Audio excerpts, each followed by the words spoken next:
É isso aí, meus amigos, bom dia! Estamos começando mais um programa OAB e Você, um programa idealizado pela Rádio Nossa FM 104,9 e a Ordem dos Advogados do Brasil, sob a presidência do Wesley Coutinho, aqui em Presidente Prudente,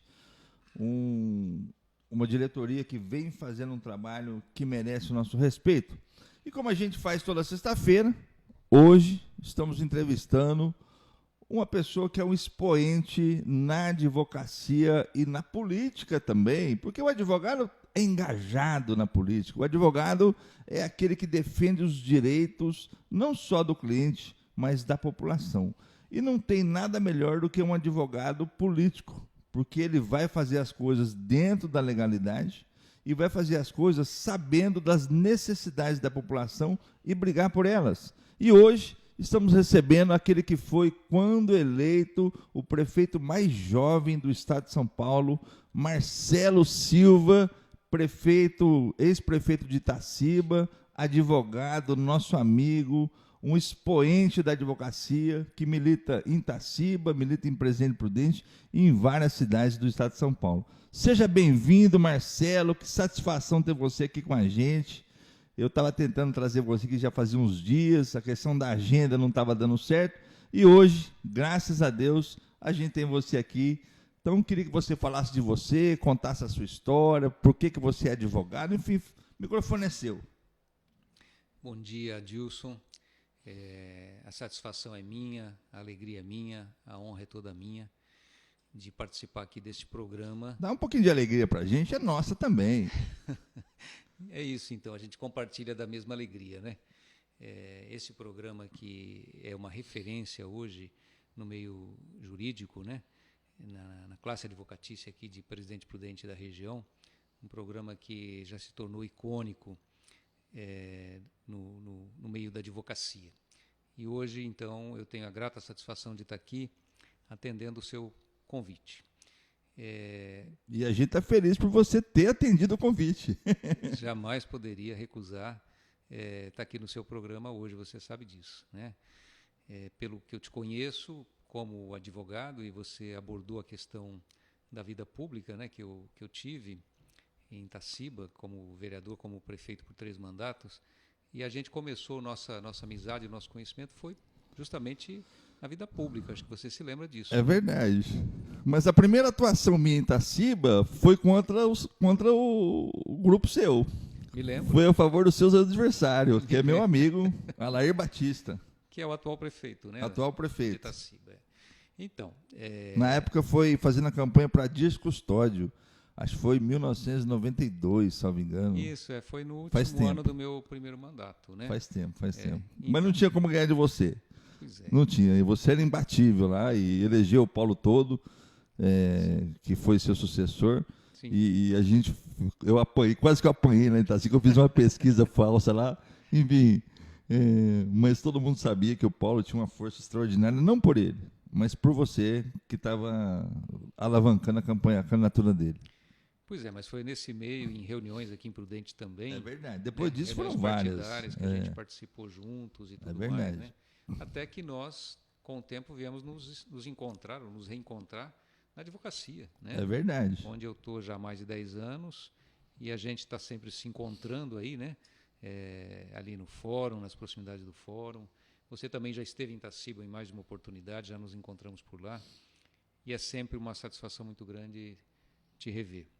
E eu quero aqui aproveitar, Adilson, se me permite puxar aqui Você tem toda a liberdade aqui, Marcelo. Para falar da sua colega de escritório, nossa colega de... A Priscila. A Priscila, a doutora Priscila. Priscila é parceira. Sim, fui várias vezes ao seu escritório e sempre conversamos lá, eu, você, a doutora Priscila. Às vezes chegava lá, você não estava também, ela sempre me recebeu muito bem. Aliás, você deve ter comido bem lá, né? Porque a única vez que eu como bem é quando vão uma visita ilustre. Então, se o Marcelo Silva foi lá, teve um cafezinho, né? Alguma coisinha especial. Porque a Pri, quando eu tô lá, só água. Não, mas ela tem sempre lá uma bolacha, um lanchinho, né? Para os convidados. Então, pois é. Mas sempre foi uma grata satisfação também estar lá no seu escritório. E você é sempre bem-vindo, saiba disso. Muito obrigado. E hoje aqui, fazendo esse bate-papo legal, né? Bem, você me perguntou como foi que eu entrei na advocacia, né? Pois é. Como foi Porque, a na minha verdade, você foi formação. prefeito, Marcelo, por mais de um mandato. Você foi 3 vezes prefeito? 3 mandatos, isso. 3 vezes prefeito. Nas 3 vezes você foi sempre com a mesma dinâmica, com a mesma lealdade, com a mesma decência e com o mesmo compromisso com a ética e com a coisa pública. E você sabe que hoje tem uma série de leis que disciplinam a questão da coisa pública e regulamento e impõe limites para o exercício de um mandato. E você, como advogado, acredito que tenha sido uma extensão disso, penso eu. Eu queria que você contasse essa história para nós. De fato, quando fui eleito a primeira vez, eu era vereador, né? Minha primeira eleição foi em 82, naquela eleição que se elegeu governador do estado de São Paulo, o Franco Montoro. E os mandatos municipais eram de 6 anos. Aqui em Presidente Prudente, o prefeito da época foi Virgílio Tiesi Júnior. Virgílio Tiesi. Saudoso Virgílio Tiesi. É verdade. Nos deixou aí recentemente, né? E então, aquele mandato foi um mandato de 6 anos, eu fui vereador, né, nesse mandato. E aí, de 82 a 88, em 88 eu disputei minha primeira eleição a prefeito. Fui eleito com 25 anos de idade ainda, como você disse, o mais jovem prefeito do estado de São Paulo, e assumi com 26, né? Assumi com 26. Entre a eleição e a posse, eu completei 26 anos. É óbvio que governar nunca foi fácil, mas naquela época os controles não eram tão rigorosos, os controles não eram tantos também, né? Quer dizer, o Tribunal de Contas não tinha esse acompanhamento hoje em tempo real que tinha naquela época, né? Além disso, não haviam tantas leis vigentes, né, no campo da administração pública, até porque eu assumi em 89, né, a Constituição da República, a Constituição Federal, havia sido promulgada 3 meses antes, 5 de outubro de 88. Eu já assumi sob a égide da nova Constituição Federal. Só que ela estava apenas engatinhando, né? Foi da Constituição Federal que vieram uma série de leis, né? Por exemplo, foi da Constituição Federal que nasceu o SUS, foi da Constituição Federal que nasceu o ECA, né? Foi da Constituição Federal que nasceram vários mecanismos de aprimoramento e controle da administração municipal. Por exemplo, naquela ocasião, as câmaras municipais eram atreladas aos executivos municipais, elas não tinham autonomia, né? A contabilidade da Câmara era feita na prefeitura. Quem pagava as despesas da Câmara era a prefeitura. Hoje não, já de algum tempo para cá, de um bom tempo para cá, mudou. As câmaras ganharam independência, cada Câmara tem a sua contabilidade própria, tem a sua equipe própria, o seu corpo de funcionários próprio, né? Não depende mais da prefeitura, e tem que ser assim, porque o legislativo tem que ser independente do executivo. Correto. Assim como o judiciário também é independente dos 2 poderes. Sem dúvida. Bem, fato é que esses controles, essas legislações, essa série de regras, né, como veio, por exemplo, a lei de licitações, como veio a lei de responsabilidade fiscal, a lei de improbidade administrativa. Que foi em 92, né, criada pelo Fernando Henrique, salvo engano. Salvo engano, sim, foi no final do meu primeiro mandato, foi isso. E também essas leis passaram depois por reformulações. Sim, sim. Né, tiveram outros aprimoramentos. Tudo isso constitui uma evolução. O Ministério Público também ganhou uma força maior, né? Ganhou uma autonomia maior. Né? Especialmente de 2013 para cá, né? Com a lei da época, a presidente era Dilma. E hoje o Ministério Público tem uma força extraordinária. Sim. E ainda bem que tem, porque o Ministério Público é uma instituição que ainda a gente confia e ainda a gente acredita. O Ministério Público é um órgão, né, digamos assim, que defende vários interesses, né, coletivos, né, defende o interesse do cidadão, que são os interesses difusos, né, chamados de interesses difusos, assim como defende o interesse do menor e do adolescente, assim como defende o interesse dos idosos, assim como defende o interesse do consumidor, né, enfim, do meio ambiente. Então, o Ministério Público realmente tem uma força enorme e a administração pública, o executivo municipal, então ele tem o controle externo do Tribunal de Contas, ele tem o controle externo do Poder Judiciário, que é a Câmara Municipal. Você foi vereador aqui em Presidente Prudente, você sabe disso, né? Você foi um combativo vereador, inclusive, né? Todo mundo sabe disso. E tem o controle também do Ministério Público, né?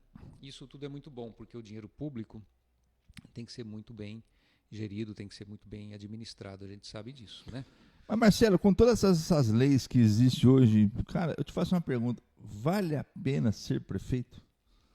Porque hoje o que você tem são amarrações. Nós tivemos aqui, por exemplo, em Presidente Prudente, duas administrações que não foram boas, mas vamos pegar a administração do Bugalho. Eu tenho o maior respeito pelo Bugalho, eu acho ele um promotor acima de qualquer coisa, mas quando ele foi prefeito, de certa forma, com medo, porque ele foi prefeito sabendo das leis que limitavam a sua atuação enquanto prefeito e que, se ele errasse, respingaria no cargo de promotor público, poderia perder o cargo. E aí ele foi prefeito temerário, ou seja, fez um tampão aí. Vale a pena ser prefeito hoje, meu querido? Veja, a questão do... Nós acabamos de falar do Ministério Público, né? A lei de improbidade administrativa, ela sofreu uma alteração agora, bem recentemente, para o fim de que ficasse definido que só deveriam ser punidos por improbidade administrativa os gestores que agissem com dolo. Né? Não existe a punição por culpa, é a punição por dolo, né? E isso foi um avanço, eu acho que foi um avanço. Foi porque os tribunais, antes da lei ser reformada, os tribunais já vinham aplicando isso. Na verdade, a reforma da lei, ela vem em função das reiteradas decisões. A jurisprudência do país todo já vinha nesse sentido. Olha, houve dolo, é improbidade. Não houve dolo, não há improbidade. Né? Como você mesmo disse, os administradores, os executivos, eles estavam acontecendo aquilo que eles chamavam de apagão das canetas. Tinham medo de tomar uma decisão e sofrer uma ação de improbidade administrativa. Tá? A partir do momento que se passou a considerar que valia a improbidade simplesmente no caso de dolo comprovado, as coisas mudaram um pouco. Tá? E o administrador, então, passou a ter um pouco mais de liberdade de fazer sem sentir o medo, como você falou aí agora há pouco tempo. Acabou de falar aí, tá? Então, a questão que você me pergunta, se vale a pena ou não. Eu digo apenas que é bastante difícil e cada dia ainda mais difícil, né? Recentemente eu vi uma entrevista do ex-governador do estado de São Paulo, o João Dória. Depois já de ter saído do governo, ele foi perguntado por um repórter se era mais difícil ser prefeito ou governador do estado. Uma vez que ele foi prefeito da capital, de São Paulo, por 1 ano e meio e governador do estado de São Paulo por 4 anos. E ele disse assim, ser governador é mais tranquilo do que ser prefeito, porque o governador trabalha com as prefeituras, né? Prefeito não, o prefeito ele tem que estar ali, ó, em tempo real. Abriu um buraco na rua, ele tem que estar ali. É verdade. Né? Estourou um encanamento, ele tem que estar ali. Verdade. Quebrou um caminhão, deu lá um problema na merenda escolar, ele tem que estar ali. Ele é a primeira porta, ele é a porta de entrada, porque, como dizia Franco Montoro, ninguém mora na União, ninguém mora no Estado, todos moram no município. Na cidade. No município, tem razão. Então, essa questão você sabe como é. Você que foi vereador, você foi candidato acho que 2 vezes, e depois se elegeu na terceira vez. É uma questão realmente de ideais. Né? Se a pessoa é uma pessoa idealista, ela enfrenta essas dificuldades, ela enfrenta esses desafios, sabendo que não será fácil, mas ela enfrenta. Por quê? Porque ela quer fazer pela sua comunidade, ela quer fazer pela sua gente, e, enfim, ela enfrenta e montando uma boa equipe, montando uma assessoria responsável, competente, acima de tudo respeitadora das leis, consegue sim fazer bastante coisa para a população. Maravilha, maravilha. E diga-me uma coisa, você não falou como que você ingressou na carreira jurídica, e aí você tem escritório, eu sei que você tinha escritório em Presidente Prudente, me parece que hoje você está com escritório em Itaciba. Sim. Você trabalha sozinho, tem mais gente com você. Conta a sua história no mundo jurídico para nós. Então, para eu contar a minha história no mundo jurídico, você vai me permitir contar aqui uma história um pouquinho comprida. Pode contar o que você quiser, meu querido. E eu vou dizer para você que eu nasci no mundo jurídico. Olha que benção. E vou te dizer por que eu nasci no mundo jurídico. E vou te contar aqui um episódio de uma pessoa saudosíssima, né, queridíssima, que foi aqui em Presidente Prudente, na comunidade Prudente, queridíssima no meio jurídico, queridíssima entre os advogados e que, infelizmente, nos deixou já há algum tempo, né? A questão é a seguinte: o meu pai, ele foi cartorário em Itaciba durante quase 40 anos, né? Cartório de registro civil das pessoas naturais, né? Cartório de nascimento, casamento, óbito, e cartório também de tabelionato de notas, escrituras, procurações, enfim.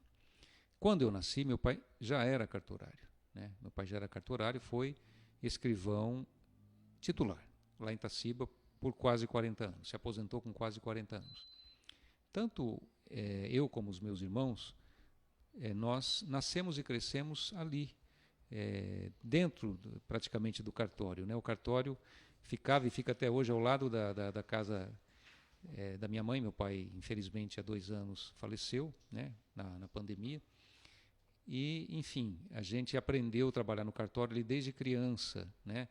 E ali no cartório eu fiz limpeza, eu varria, eu organizava, eu limpava, eu buscava correspondência, eu protocolava as correspondências, eu fui aprendendo a fazer anotações, né? Essas anotações de praxe que são feitas no dia a dia, no registro civil. Enfim, eu fui aprendendo ali, e ali foi o início da minha carreira jurídica, digamos assim, ou da minha vivência no mundo jurídico. E agora eu vou te contar a historinha que eu te falei, que é a seguinte: hoje o cartorário contrata uma pessoa e nomeia como escrevente. Tá? O próprio cartorário faz isso. O cartorário que é titular contrata uma pessoa e nomeia para ser escrevente do cartório. Tanto no cartório de notas, como no cartório de registro civil, como no cartório de registro de imóveis. Naquela época em que eu entrei, não era assim. Era obrigatória a prestação de um exame. Tinha que fazer um exame, né? Tinha que fazer uma prova, tinha que passar na prova. E a prova consistia em fazer uma peça prática e depois responder perguntas do juiz. Tá? Uma prova oral, né? O juiz fazia perguntas para saber se o candidato estava mesmo apto a exercer a função de escrevente no cartório. E naquela ocasião, Silgueiro, o juiz titular de Regente Feijó era o saudoso Antônio José Machado Dias, né? O querido Machadinho, que foi juiz, diretor do Fórum aqui de Presidente Prudente, e a primeira comarca dele foi... Corintiano dos bons, gente boníssima, um juiz que deixa saudade. Sim, a primeira comarca dele foi Regente Feijó. E na época, eu e mais 2 colegas, hoje 2 advogados também, fomos prestar este exame. E na hora de fazer a pergunta, a prova oral, ele então disse assim: os meus 2 colegas já estavam trabalhando, um no cartório de notas, outro no cartório de registro de imóveis de Regente Feijó, e eu no cartório de registro civil e notas de Itaciba, do meu pai. E ele disse assim: olha, vocês 3 já estão trabalhando. E ainda disse para mim: Marcelo, você praticamente nasceu dentro de um cartório, então eu não vou fazer pergunta para vocês não.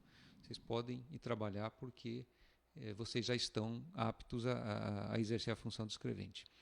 E lá no cartório do meu pai eu fui escrevente, né? E por alguns anos meu pai se aposentou e eu acabei ficando como escrivão substituto, né? Escrivão interino. E ali eu fiquei por alguns anos também, até me eleger pela primeira vez à prefeitura de Itaciba. Depois disso não voltei mais para o cartório, né? Depois disso eu já tinha a OAB, eu fui advogar, mas fui reeleito prefeito mais 2 vezes, então a advocacia acabou sendo interrompida, né? E desde 2012, quando eu terminei o meu mandato, o meu 3º mandato na prefeitura de Itaciba, então de 2013 para cá, já há 10 anos, eu estou ininterruptamente na advocacia. Uma profissão que eu abraço com muito prazer, que eu abraço com muito gosto, todos os dias. E a área da minha atuação é o direito civil, mais especificamente o direito de família, também um pouco de direito imobiliário, porque eu aprendi isso na prática, no dia a dia, né, fazendo isso. Eu cresci fazendo isso, eu cresci aprendendo a fazer registro de nascimento, a fazer casamento, processo de habilitação de casamento, eu cresci aprendendo a fazer escrituras públicas, procurações, né, contratos, enfim. foi o que eu aprendi, tanto que na faculdade essa era a matéria com a qual eu mais me identificava. À época, o professor da minha turma, professor da minha época, da minha turma de Direito Civil, é o também saudoso juiz Raul Roberto Soares Melo, doutor Raul, né? Ele que foi o meu professor de Direito Civil. Me identificava muito, tanto é que eu não tive atuação na área trabalhista, iniciei, mas acho que foi 2 ou 3 ações apenas. Criminal você na não área faz? Criminal também não.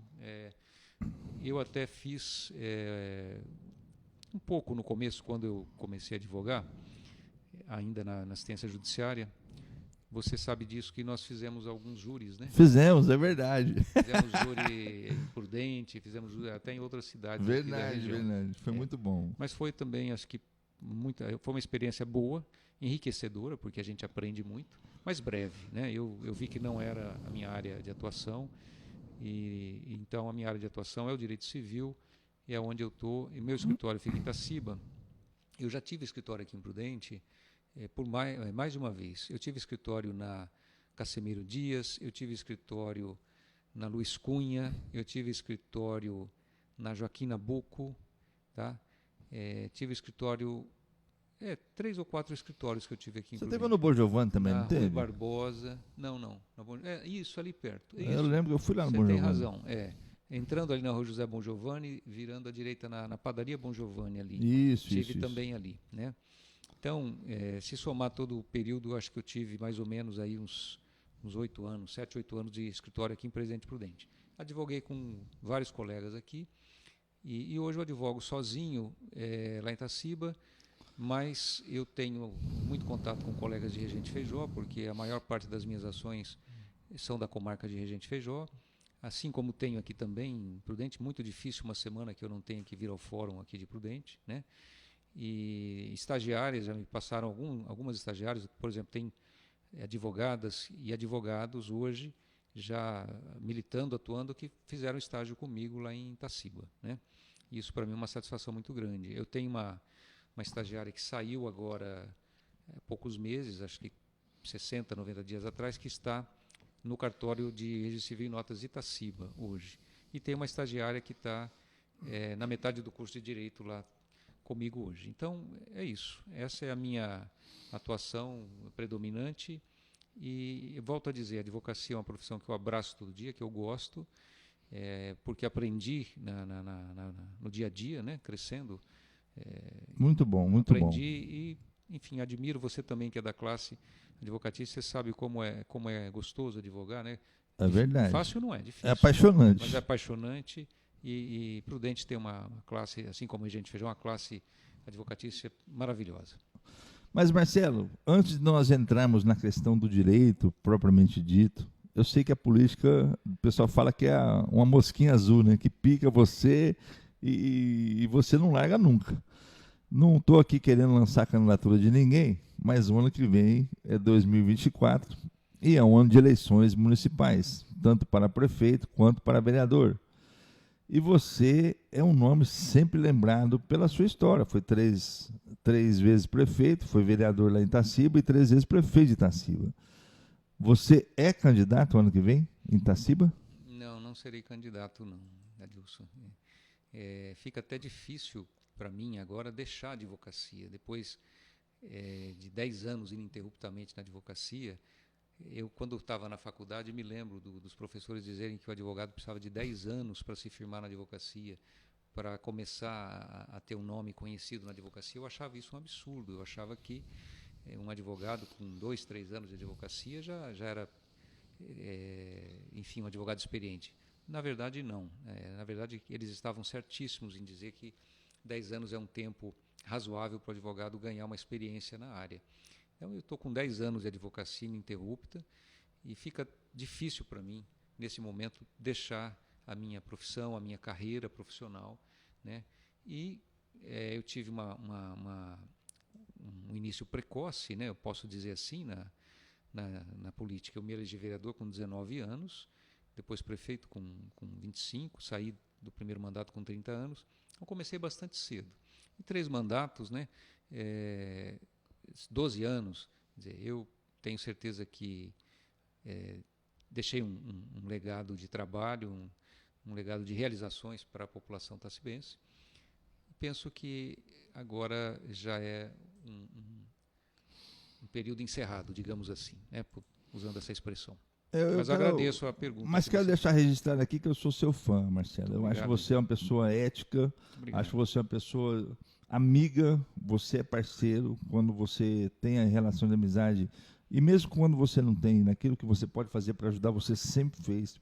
Todas as vezes que eu precisei de você, você sempre foi meu amigo, sempre me estendeu a mão. Eu acho você uma pessoa talhada para o serviço público.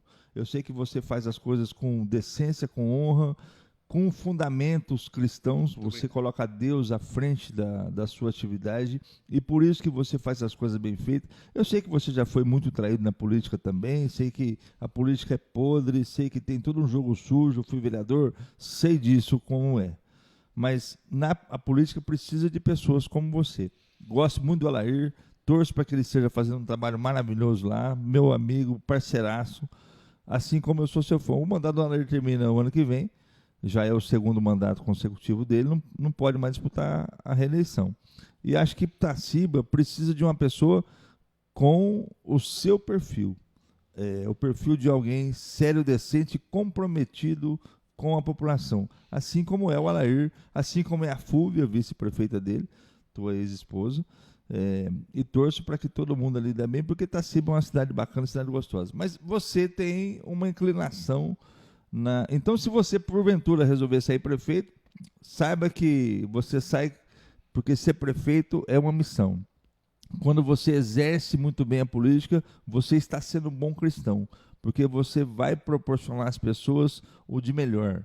Você vai oferecer condições para que ela tenha saúde, lazer, educação, moradia. Você vai fazer o seu melhor para a sua população, que é o que você sempre fez e te levou a 3 cargos. Bom, você foi cartorário, conheceu os beandos aí da questão do casamento, da família, e hoje nós temos uma família completamente diferente daquela de quando você era cartorário. Como é que você vê a família hoje? Como é que você vê o direito hoje na proteção dos interesses civis? Porque o casamento hoje é um negócio, uma relação civil, fora a questão do religioso, né? Mas estamos aqui falando na questão do direito. Como é que você vê o casamento hoje, dentre as multifacetas, casa pessoas do mesmo sexo, seja masculino ou feminino, hoje tem o filho pode ter 2 pais, 2 mães, existe as questões das multiparentabilidades, ou seja, a família mudou. O que você pode falar para nós sobre isso, meu querido? Veja bem, esse tema é muito importante. Antes, porém, se me permite, agradecendo... Permito tudo. Agradecendo os elogios que você me fez. Você merece. E realmente não tenho palavras para agradecer. Também te admiro muito, você sabe Obrigado. disso, né? E também acompanhei sua atuação política aqui em Prudente. Briguei muito, bati em todo mundo. Não apenas quando você teve o seu mandato, mas antes, porque você sempre foi uma pessoa... Eu acho que qualquer elogio entre nós, de mim para você ou de você para mim, acaba soando um pouco falso, porque nós somos amigos, né? E colegas e tudo mais. Então é verdadeiro, não é falso. Nós não precisamos, obviamente, ficar elogiando sem... Falso é daquele que não conhece a gente. Pois é. Quando a gente conhece e fala, a gente está falando do coração, aquilo que a gente sente. Isso, o que eu disse para você é o que de fato eu sinto. Eu sou uma pessoa que admiro você, tenho respeito por você e acho que você é talhado para ser administrador público. Seja como prefeito, seja como vereador, porque você é decente. Você tem compromisso com a população e você tem um compromisso com Deus e com o ente público. Então, o que eu falei porque é o que de fato eu sinto. Mas vamos deixar essa rasgação de cedo, porque de fato você merece. Eu faço questão de fazer essa observação, porque eu conheço a sua atuação, você nunca foi uma pessoa de pensar em si mesmo. Você sempre foi uma pessoa de pensar no coletivo. Tá? Então, via você, por exemplo, preocupado, atuando, por exemplo, no futebol. Não para você. Mas ainda ajudo muito. Para as pessoas dos bairros, né? Nas escolas de samba, né? O incentivo que você dava, enfim, os patrocínios que você corria atrás para o pessoal né? Ter momentos de lazer, de diversão, enfim, é cidadania, né? Tudo isso sempre me fez ver você como uma pessoa que pensa no coletivo. E eu admiro isso, vejo esse perfil em você também, tá? Obrigado. E também sei que, como advogado, você é aquele que se preocupa em atender as pessoas que às vezes não têm condições aí de contratar um profissional, enfim, você corre atrás, e isso realmente mostra a sua grandeza. Obrigado. Tá? Entrando um pouco na questão do tema da família, eu vejo que o direito de família, sem dúvida alguma, é um dos ramos do direito que mais evoluiu nos últimos anos e vai continuar evoluindo. Por quê? Porque os costumes, né, enfim, a evolução da sociedade, a tecnologia, tudo tem um impacto muito forte na vivência das pessoas. Tá? Não tem como as pessoas não mudarem os seus comportamentos, muitas vezes.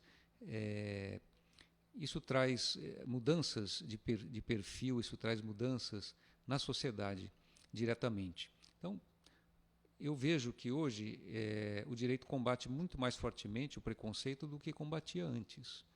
Por exemplo, quando a gente fazia um registro de nascimento, que chegava lá, por exemplo, no cartório, uma mulher, mãe solteira, chegava lá uma mulher com um filho, mas que não era casada, tá? E o pai não queria assumir, o pai não assumia. A gente registrava o filho e no campo onde deveria constar o nome do pai, se escrevia pai desconhecido ou pai ignorado. Avós paternos, desconhecidos ou ignorados. E a criança ficava com isso na certidão de nascimento dela. Né? Tá. Era um trauma, né, para a Houve uma criança. evolução, e na época isso não era considerado preconceito. Né? Isso não era considerado preconceito.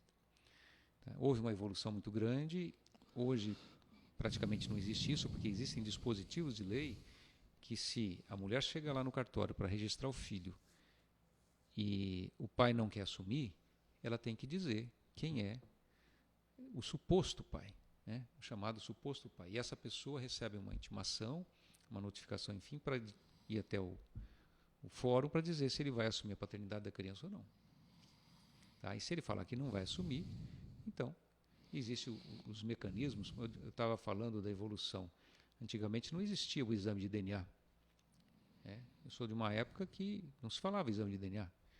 Então, muitas vezes, uma paternidade não era confirmada judicialmente porque não existia o exame de DNA, só por testemunhas. Né?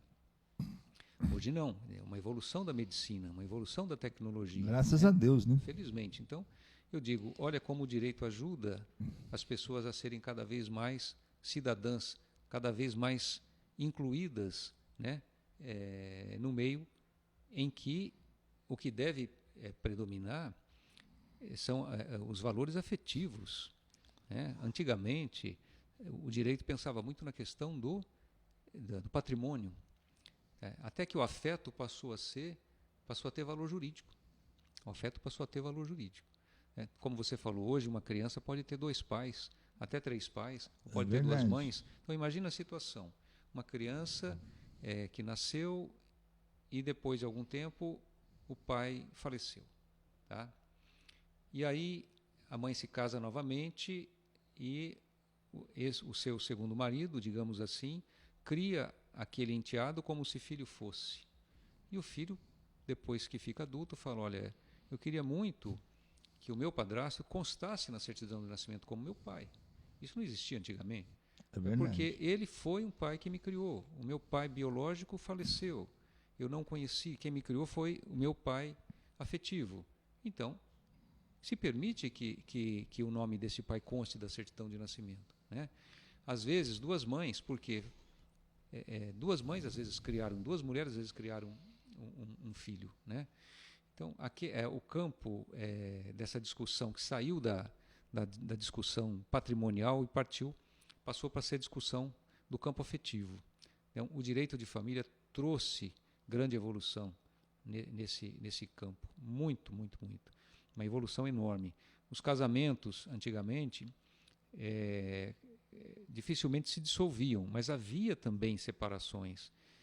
E, às vezes, essa separação deixava, principalmente as mulheres, numa situação mais difícil, porque o marido era o provedor da casa.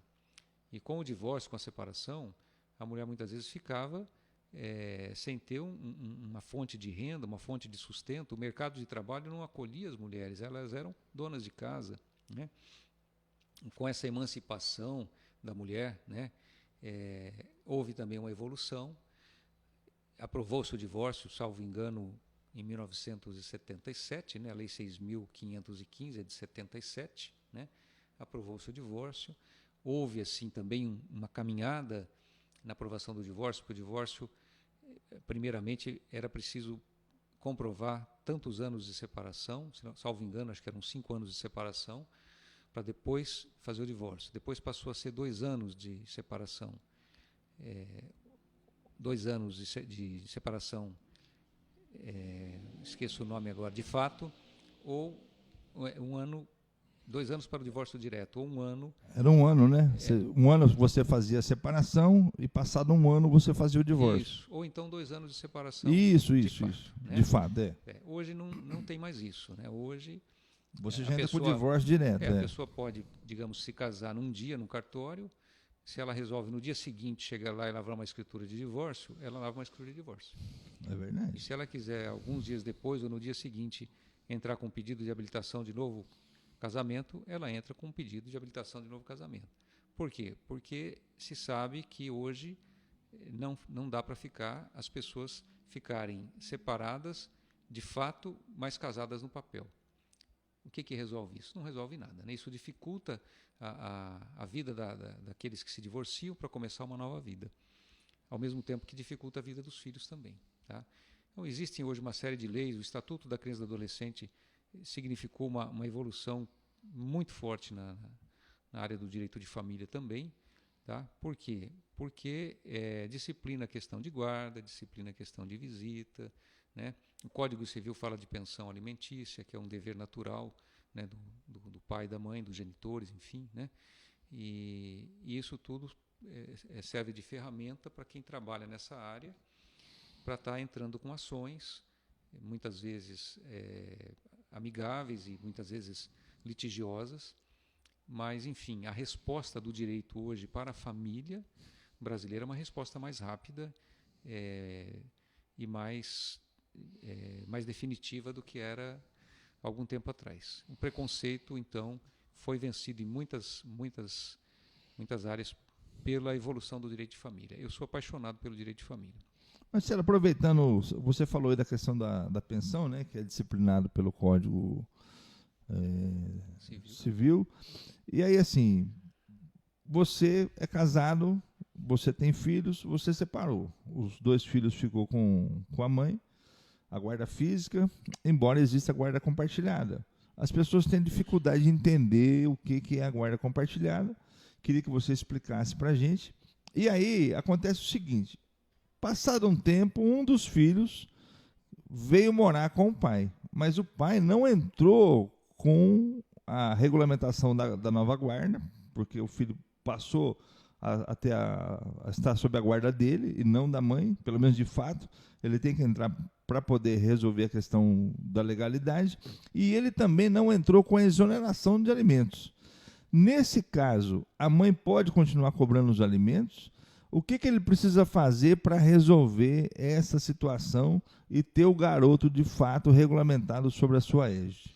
Bem, primeiro vamos falar da guarda compartilhada, né? O exemplo que você pegou.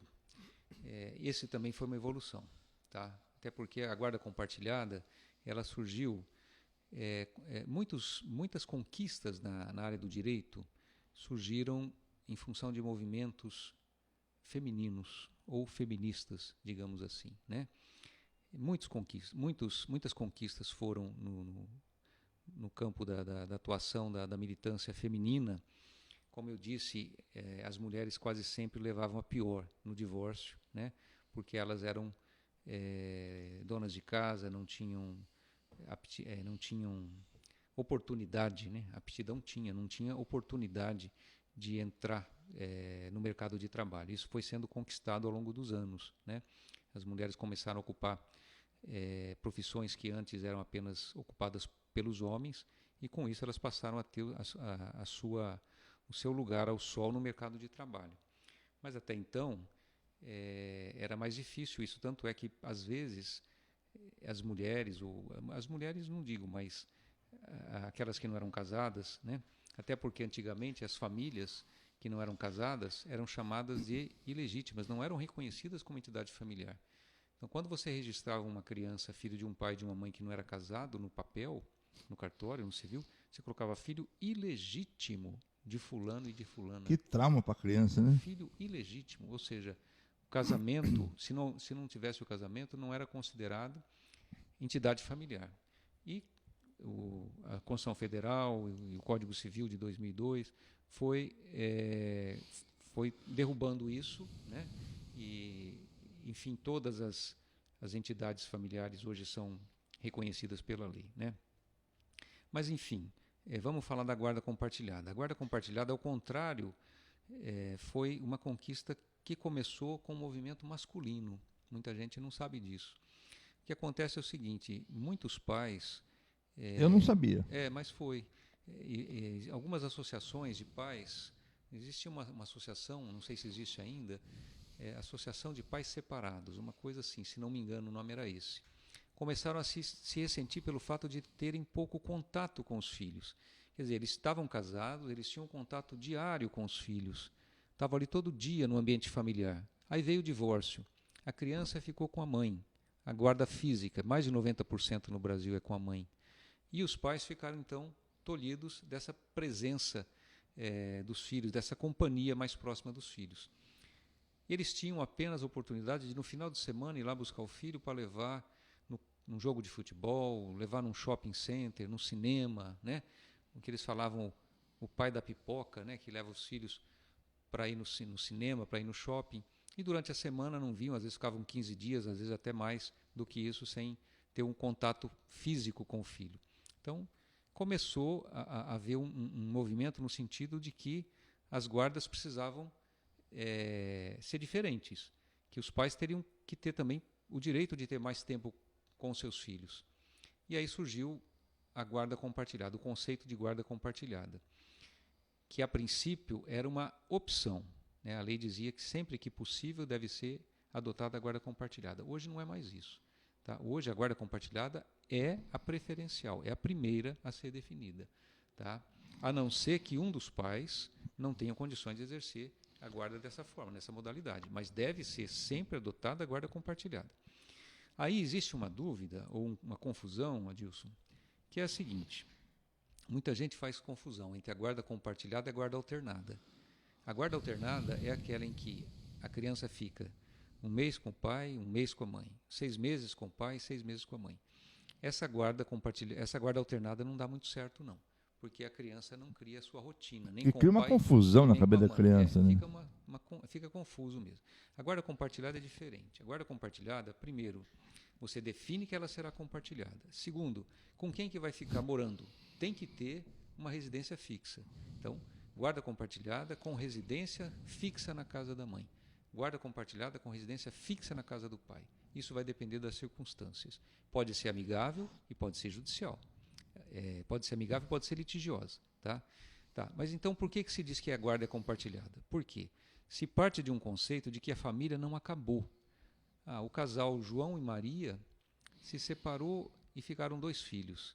Então, acabou a família? Não, a família não acabou. A família se transformou. Mas ela continua existindo, porque os vínculos entre pais e filhos são eternos. Os vínculos entre pais e filhos não acabam nunca. Existe ex-marido, existe ex-esposa, mas não existe ex-filho, ex-filha, não existe ex-pai, não existe ex-mãe. Maravilhoso. Tá? Então a família se transformou, ela não acabou. Tá? Mas aí então, qual a palavra que define a guarda compartilhada? Corresponsabilidade. Significa o quê? O pai, por exemplo, a mãe, por exemplo, leva a criança na escola, o pai busca. Tá? Sempre que possível, lógico, que às vezes jornada de trabalho, local de trabalho impede isso, mas sempre que possível, o pai e a mãe têm que ter o contato diário, de preferência com os filhos, como se não tivesse acontecido a separação, como se não tivesse acontecido o divórcio. Então, o pai leva a criança, por exemplo, leva o filho na escolinha de futebol, a mãe leva na escola também de futebol, a filha, num curso da igreja que eles frequentam, né? Um leva no médico, outro leva no dentista. Enfim, é como se não tivesse acontecido o divórcio. Então, isso é guarda compartilhada. Pai e filho continuarem juntos na educação, respondendo por tudo, na educação, na formação do filho, na criação do filho, mesmo divorciados e mesmo que um ou outro ou os dois tenham novos relacionamentos, o que é muito comum, né? Termina um divórcio, tanto um como o outro constitui um novo relacionamento. Isso não pode atrapalhar a vivência entre o casal separado, tá? Então, esse é o teor, a tônica, digamos assim, da guarda compartilhada, que é mais ou menos recente no Brasil, não é assim antiga, é uma coisa recente, mas que já vem de algum tempo para cá se firmando, e hoje as pessoas já falam quase que só em guarda compartilhada. Surgem conflitos ainda? Surgem conflitos ainda, não tem como não surgir, tá? Surgem conflitos ainda. Só que existem também mecanismos que ajudam a solucionar esses conflitos, que não precisa ser necessariamente o Poder Judiciário. Muitas vezes o Conselho Tutelar ajuda a resolver. O Conselho Tutelar, que é também uma evolução do Estatuto da Criança e do Adolescente, né, que nasceu na Constituição Federal. Com relação à questão dos alimentos, aí... Desculpa, só interrompendo, antes de você me fazer essa pergunta. Você me estava falando se o pai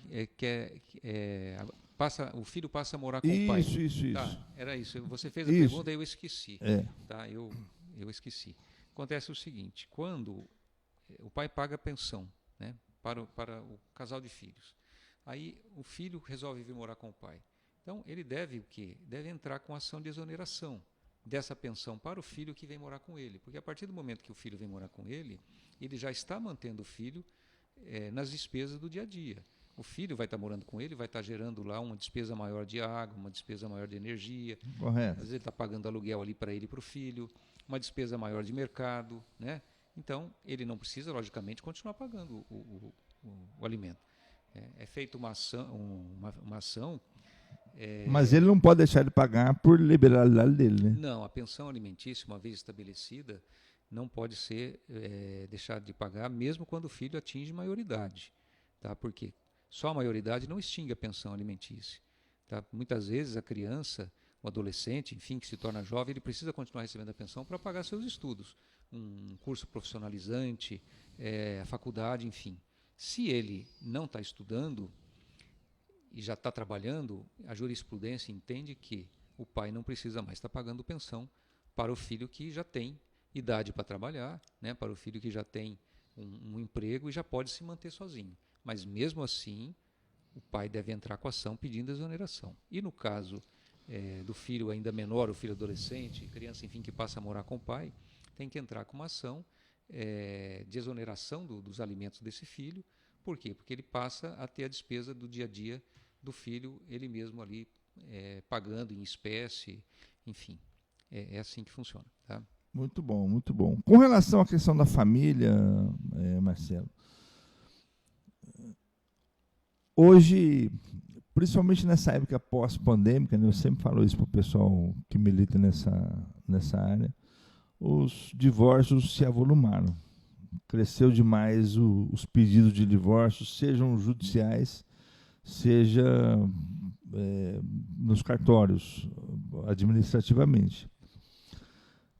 Hoje os cartórios fazem divórcios, os cartórios fazem inventários, e isso tudo, de certa forma, tirou um pouco a reclamação de alguns advogados, que tirou um pouco de serviço, que até então era de predominância da advocacia. Mas, embora até os divórcios e até os inventários, há necessidade de assinatura de um advogado.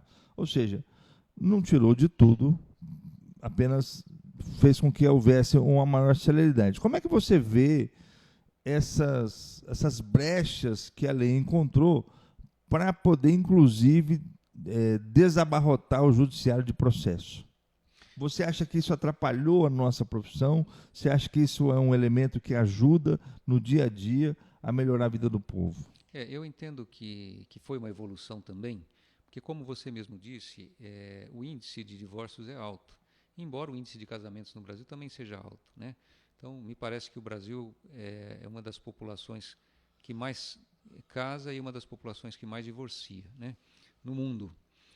Porém, se não fosse permitido o divórcio administrativo, em cartório, sinceramente, seria muito serviço no judiciário. Como você mesmo disse, o judiciário ficaria abarrotado com todas essas ações. Tá? E a lei permite que se faça o divórcio em cartório, desde que não haja filhos. Isso, menores ou incapazes, né? E consenso, né? Ao mesmo, sim, também que seja consensual, bem lembrado. E também os inventários, mas desde que haja o acompanhamento do advogado, né? E a tabela de honorários da OAB estabelece os honorários para esse acompanhamento, né? Porque a responsabilidade do advogado continua, né? A responsabilidade do advogado continua. Então, inclusive, existem já no Brasil, acho que 3 ou 4 estados em que as corregedorias de justiça já permitem o divórcio, o inventário, por exemplo, o mesmo divórcio, com menores incapazes em cartório. Se não me engano, Ceará é um deles, agora, recentemente, ou Piauí, não me lembro bem agora, mas é um estado do Nordeste em que a corregedoria determinou que pode sim ser feito, né? No estado de São Paulo já existe caso de juiz que autorizou o cartório a fazer, quando é chamada partilha ideal, né? Então, submete ao juiz, o juiz entende que aquela partilha não traz nenhum prejuízo ao menor ou incapaz, então é feito em cartório. E a tendência é que isso seja regulamentado em nível nacional, com o passar do tempo. Mas eu não vejo prejuízo à nossa classe, Adilson. Muito bom. Com relação aos bens, Marcelo, porque hoje existe toda uma proteção com relação aos bens. Muita gente discutiu, mas vai ter casamento homoafetivo, casamento do mesmo sexo, ou seja, houve toda uma polêmica aí quando o Supremo começou a discutir essa questão e depois veio até a regulamentar, mas na verdade o que existe aí é uma questão legal para proteger aquele companheiro que durante toda uma vida ajudou na construção de um patrimônio e em razão do óbito do outro, ele não perder nada. É uma proteção dos bens. Como é que você vê essa questão dos bens, da proteção dos bens, aí, dos regimes que existe?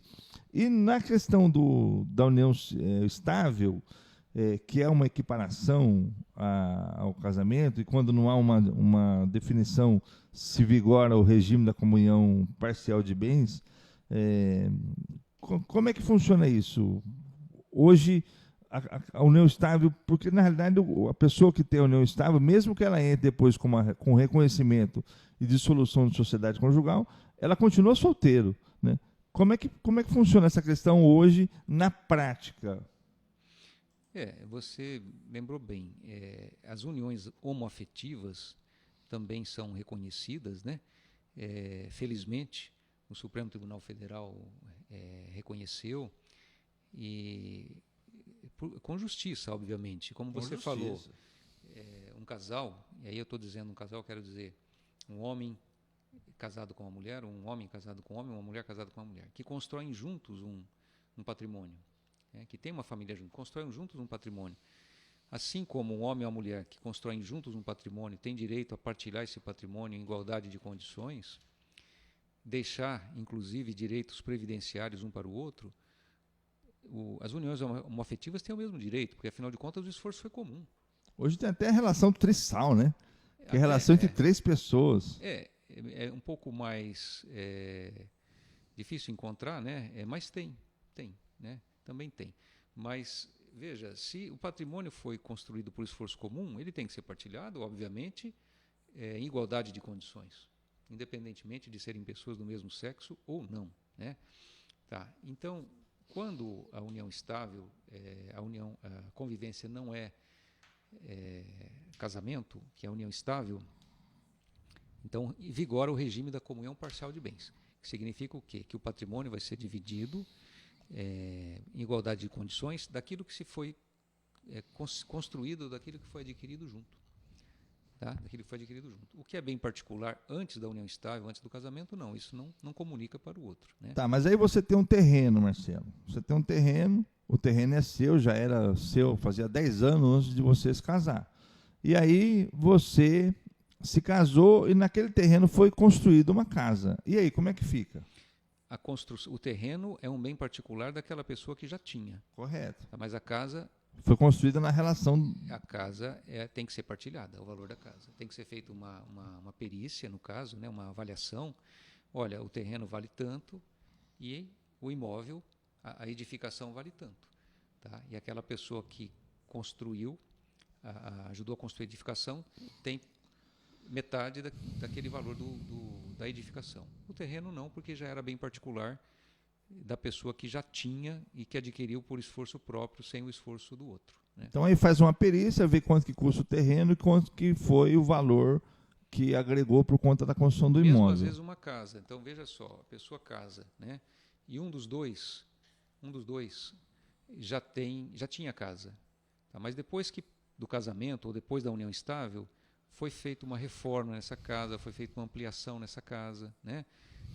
E a casa passou a ter um valor maior, passou a valer mais. Isso tem que ser considerado, porque essa reforma, essa ampliação... Mas aí existe um problema, Marcelo, se você me permite atravessar a sua resposta. Como que você prova isso? Porque você construiu, fez a reforma na casa, ampliou o imóvel, mas a nota fiscal da areia, da pedra, do cimento não está no seu nome. O pedreiro que foi lá fazer o serviço deu um recibo de que foi o serviço, mas não deu no seu nome. E você nem guardou aquelas notas. Ou a pessoa que tem as notas não guardou as notas. Como é que você prova isso? O ideal é que quando as pessoas fazem isso, elas guardem, né? Elas guardem, que é uma forma de provar, né? Olha, a casa tinha 70 metros quadrados, depois que a gente passou a morar junto, depois que a gente se casou, a casa passou a ter 140 metros quadrados, passou a ter o dobro, porque a gente construiu mais um quarto, a gente construiu uma edícula no fundo, a gente fez uma varanda em volta da casa, a gente murou, a gente colocou um portão novo, uma grade nova, então tudo isso tem que ser, obviamente, provado. Aí acontece, como você falou, que infelizmente a maioria das pessoas não se preocupa em guardar nota fiscal de material de construção, não se preocupa em guardar recibo ou nota fiscal da empresa que construiu, da construtora, do pedreiro, do eletricista, do encanador, enfim, né? E muitas vezes nessas questões isso acaba tendo que ser tentado provar por testemunhas, muitas vezes, né? Por fotografias e, enfim, nas audiências de instrução. Maravilha. Obviamente que às vezes mas é difícil, não né, dá para Marcelo? provar certinho, né? Mas o que a justiça tenta, obviamente, chegar naquilo que é mais real, para que não saia uma das partes prejudicadas, né? Marcelo, aproveitando que você é um especialista nisso e obrigado pela aula que você está nos dando. Que é isso. Uma das coisas difíceis que tem é da partilha de bens. No caso do divórcio ou da separação consensual, você já explicou aí da questão do regime da parcial, embora existam outros regimes. Como é que funciona a partilha de bens após a separação, seja de um tipo ou de outro? E no caso de a mulher ou o homem ficar no imóvel e ele criar resistência para a venda daquele imóvel que vai ser partilhado, o que pode ser feito? São duas perguntas em uma aí. Bem, você me fala o seguinte: o casal se separou e um dos dois, né, saiu do imóvel e o outro ficou lá, né? Se o juiz decidiu que esse imóvel deve ser partilhado, aquele que não está morando, ele tem que depois ingressar com ação de cumprimento de sentença, tá? Para que esse imóvel seja vendido. E aí, na justiça, será feito também uma avaliação, que pode ser feito, normalmente por corretor de imóveis, imobiliária, e a casa tem que ser colocada à venda e o produto da venda partilhado entre o casal, tá? Para isso, normalmente se faz necessário uma ação de cumprimento de sentença. Como você falou, porque um dos dois está resistindo. Então, aquele que ficou na casa, não, vamos vender, mas eu não quero vender agora. Mas o outro precisa vender, porque ele precisa daquele dinheiro para comprar um terreno, para, enfim, comprar uma casa, né? Então, se uma das partes resiste, o caminho é o cumprimento de sentença, tá? E, se não, se vende e reparte. Eu já tive as duas situações na advocacia. Situação de vender e repartir o dinheiro. Já tive a situação de uma parte comprar a parte da outra. E já tive situação de resistência, da pessoa não querer ficar tentando postergar e ter que pedir mesmo um cumprimento de sentença. Obviamente que existe também a possibilidade, no caso daquele que sai, receber do outro que fica a sua metade, né? O que a gente fala, o aluguel. Na verdade, não é aluguel, é uma indenização. Então, o João e a Maria se separam, enfim, duas pessoas se separam. Aquele que fica morando lá teria que pagar a indenização. Quanto é que vale o aluguel da casa? R$1.000. Então, tem que pagar R$500 para o outro que saiu. Afinal de contas, a pessoa está morando na casa e o outro que saiu não está se beneficiando da casa. Então, existe essa possibilidade também. A gente fala, olha, quem fica no imóvel paga aluguel para quem saiu. Tecnicamente, a palavra não é aluguel, é indenização. Mas é como se fosse um aluguel. Muito Será bom. que eu respondi a sua pergunta? Claro, Marcelo, claro.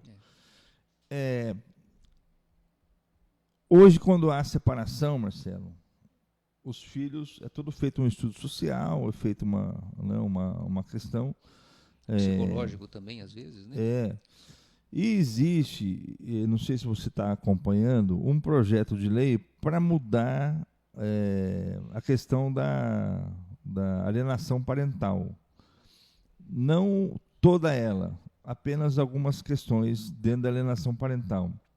Porque hoje existe o fato de a mãe, ou o pai, ou a avó, ou alguém, ficar colocando empecilhos, ou ficar criando condições, ou denegrindo a imagem daquele ausente da casa, que vai pegar o filho no final de semana, enfim. Como é que você resolve isso?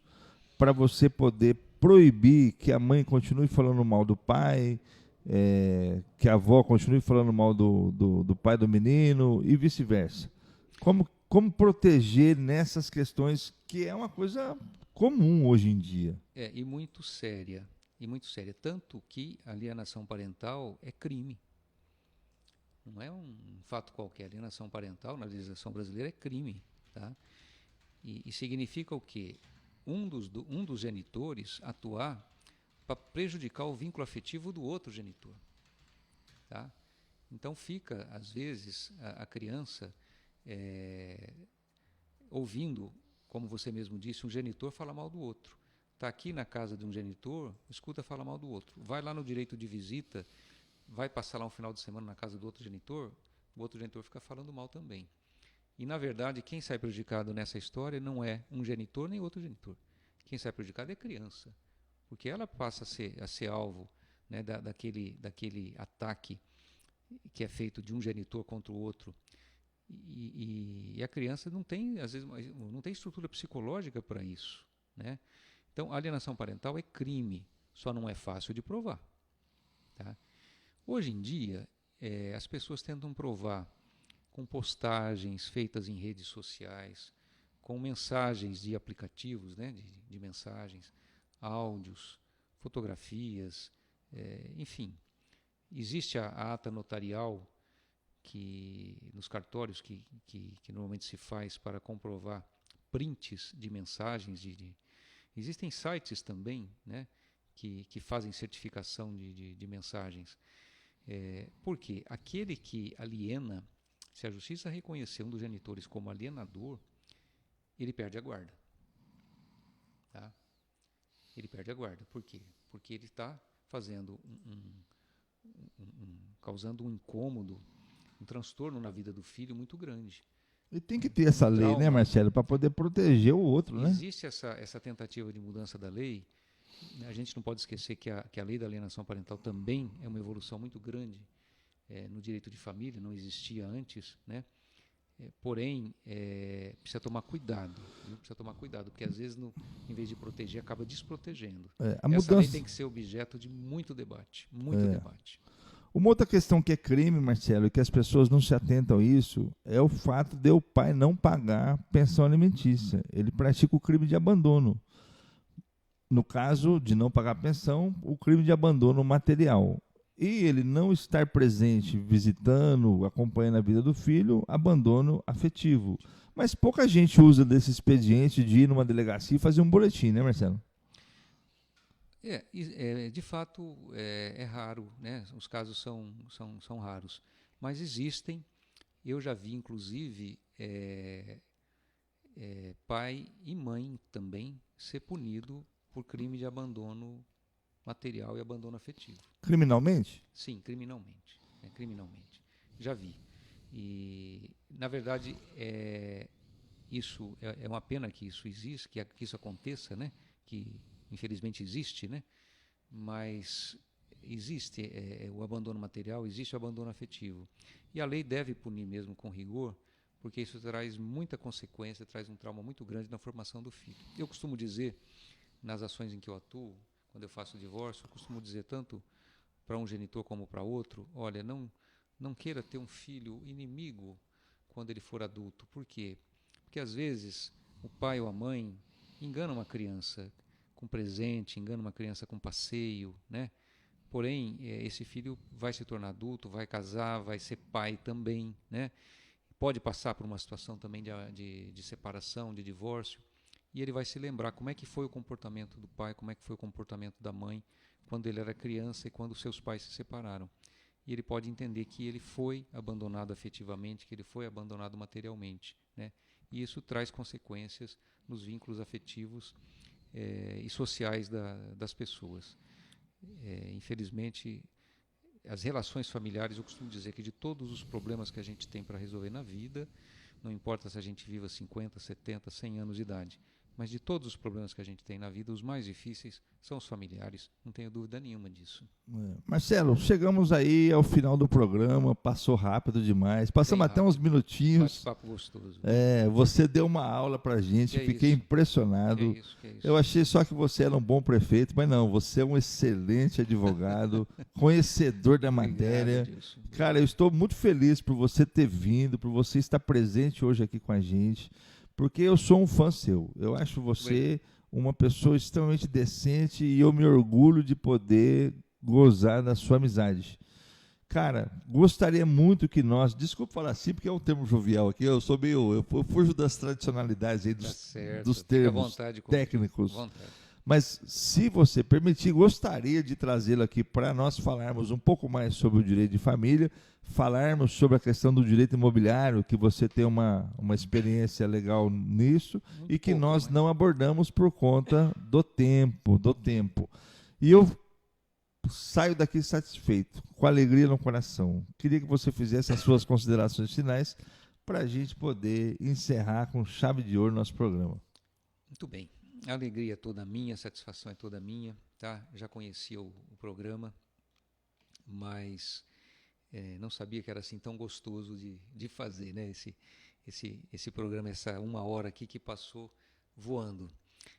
Deixar aqui os meus cumprimentos pela iniciativa sua, pela rádio que você tem. Como eu disse, você é uma pessoa que se preocupa com o coletivo, então você não fez a rádio para o seu lazer, para o seu hobby, você fez a rádio para servir o cidadão com utilidade pública, com lazer, com entretenimento, né? Então, meus parabéns a você por essa iniciativa. Eu espero que a sua audiência continue cada dia mais forte. Obrigado. Né? Você também, uma atuação que sempre teve no campo da religiosidade. Me lembro de você fazendo o programa. Me lembro uma vez, Adilson, não me lembro qual foi a emissora, mas eu me lembro uma vez que eu estava indo Rádio Paulista para São Paulo. Eu estava indo para São Paulo no carro da prefeitura, eu era prefeito na época, e eu peguei a Raposo Tavares ali, mais ou menos na altura do pedágio de Regente Feijó. Naquela época não tinha o pedágio, mais ou menos ali na altura do pedágio. E eu tentando sintonizar uma FM, a gente aperta no botão pro rádio pegar. Aquela que pegou ali, pegou, né? Porque às vezes o sinal... E, quando eu vejo, isso era 6 horas da manhã, estava escurinho ainda. Programa Despertar. Quando eu vejo o Adilson dando o seu recado lá na rádio, falei, nossa, o Adilson, uma hora dessa já está lá na rádio dando um alô. Então, me lembro de você dirigir uma oração nesse programa. Então, essa atuação sua eu respeito. Obrigado. Eu admiro e sempre vou admirar. Então, a minha consideração final com você, agradecer essa oportunidade e agora com seus ouvintes, né? Eu posso dizer com os nossos ouvintes, me considero agora também parte aqui da sua rádio. Com certeza. Agradecer a atenção, né, por estar nos ouvindo aqui, enfim, e dizer que é uma satisfação muito grande, que eu também sou ouvinte da rádio do Adilson, e que, enfim, a gente tenha uma sociedade cada dia mais democrática, a gente tem uma sociedade cada dia mais igualitária, cada dia mais inclusiva, cada dia mais justa. E que nessa caminhada o direito de família continue contribuindo para que as pessoas tenham essa justiça social, digamos assim, essa vida cada dia melhor. Muito obrigado, grande abraço a todos. Obrigado. É isso aí, gente. Tivemos aqui com a presidente Marcelo Silva, advogado, militante, extremamente conhecedor do direito de família. Foi uma aula que ele deu para nós aqui, estou felicíssimo. Foi prefeito de Itaciba por 13 mandatos. Espero que ele repense e que o ano que vem possa vir disputar as eleições, porque nós precisamos de bons prefeitos, de bons vereadores, e o Marcelo é ótimo. Que Deus nos abençoe, tenhamos um ótimo final de semana e até sexta-feira que vem, se Deus nos permitir. Fomos!